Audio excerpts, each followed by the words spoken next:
शरीर बिल्कुल ढीला रखेंगे।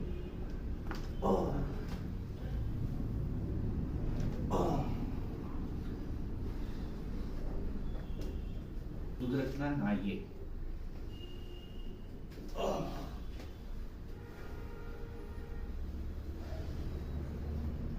Loose loose. इधर की करवट ले लेंगे, मेरे साइड से ऐसे करवट ले लेंगे, थोड़ा आगे आएंगे। ठीक है, अब ये वाला घुटना मोड़ के रखेंगे, शरीर बिल्कुल ढीला रखेंगे। इस वाले हाथ को इस कलाई ऐसे पकड़ लेंगे,